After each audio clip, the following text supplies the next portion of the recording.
Well, so far this year, it's been a seller's market in the local housing industry, but the market has changed a little bit within the last 30 days all across central Indiana.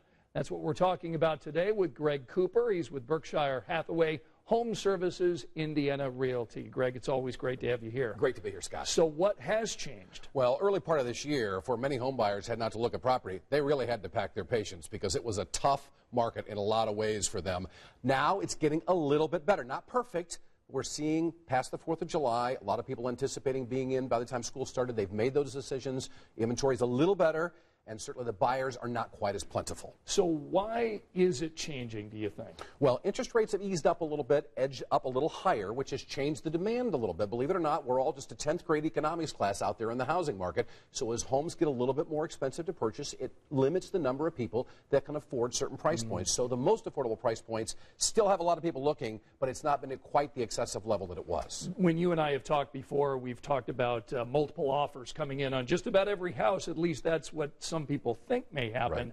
How can we remain competitive with our offers as we're going out into the market to buy, and as prospective sellers, what should we be doing? Well, first of all, buyers need to truly be patient. They need to understand that the first home that they come upon that they like may not be the one they end up with. And if they are patient, keep their emotions in check, they'll be good. Sellers, you need to have a really good advocate and understanding of the dynamic of the competitive market around you. Know what your competition is, know what kind of qualities your home has and how it fares versus the competition. It'll give you a great idea how to price and how to negotiate when the time comes. Okay, so the market is still good, but not maybe as red hot as it was earlier? Well, let's put a barometer on this. Early in the spring, if you had a $250,000 house in a lot of places in Indianapolis and it was a cherry, you might get 6 offers, and now you might be getting 2 or 3. So it's still pretty competitive in some price points, but it is easing back a little bit. All right, Greg Cooper with Berkshire Hathaway Home Services Indiana Realty, and we've got his contact information on WTHR.com. Greg, again, thanks for being here today. Great. Thank you, Scott. Great to be here.